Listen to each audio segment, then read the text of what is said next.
Media masters ప్రేక్షకులకు ఉగాది శుభాకాంక్షలు. శ్రీ హేవలాంబినామ సంవత్సర ఉగాది శుభాకాంక్షలు. ఓం నమో వెంకటేశాయ. మీనరాశి జాతకం. మీనరాశి జాతక రీత్యా కనుక తీసుకున్నట్లయితే ఈ సంవత్సరం పూర్వభాద్ర 4, ఉత్తరాభాద్ర 1, 2, 3, 4 పాదాలు, రేవతి 1, 2, 3, 4 పాదాలు, ఆదాయం 8, వ్యయం 11, రాజపూజ్యం 1, అవమానం 2. ఈ సంవత్సరం కనుక తీసుకున్నట్లయితే మీనరాశి జాతకులకు చాలా విశేషించి యోగకాలంగా భావించాల్సి ఉంటుంది. చాలా అనుకూలంగా ఉండబోతా ఉంది.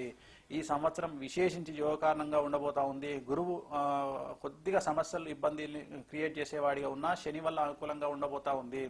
కాబట్టి ఓవరాల్గా తీసుకుంటే మీనరాశి జాతకులకు ఈ సంవత్సరం జూన్ నుండి విశేషించి యోగకాలంగా భావించాల్సి ఉంటుంది. జూన్ నుండి మీరు అనుకున్నటువంటి ఫలితాలన్నీ నెరవేరుతాయి. ఏవైనా కొత్త కార్యక్రమాలు ప్రారంభించాలంటే జూన్ నుండి ప్రారంభించండి. జూన్ నుండి అనుకూలంగా ఉండబోతా ఉంది. విద్యార్థులు ఎవరైనా అమెరికాకు సంబంధించినటువంటి విదేశీ యానానికి సంబంధించిన ప్రయత్నాలు చేయాలనుకుంటే మేలో చేయండి. చాలా అనుకూలంగా ఉండబోతా ఉంది. ఏప్రిల్, మేలో అనుకూలంగా ఉండబోతా ఉంది. అలాగే మీనరాశి జాతకులకు ముఖ్యంగా తీసుకోవాల్సిన జాగ్రత్తలు ఆరోగ్యపరంగా పాదాలకు కాళ్లకు సంబంధించినటువంటి సమస్యలు బాధించే అవకాశం ఉంది. ఈ యొక్క విషయంలో జాగ్రత్తలు తీసుకోండి. ఆరోగ్య విషయంలో ఓన్లీ పాదాలకు సంబంధించి కాళ్లకు సంబంధించినటువంటి జాగ్రత్తలు తీసుకుంటే అనుకూలంగా ఉండబోతా ఉంది.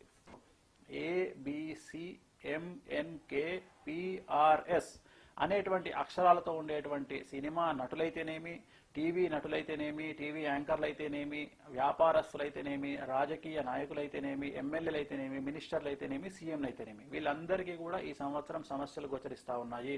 కాబట్టి జాగ్రత్తగా ఉండండి. చాలా వరకు మీ సమస్యలు నివారణ చేసుకోండి.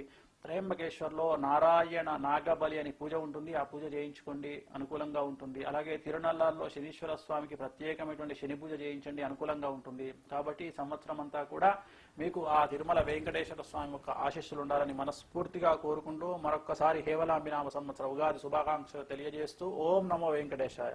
మాస్టర్ ప్రేక్షకులకు శుభాకాంక్షలు.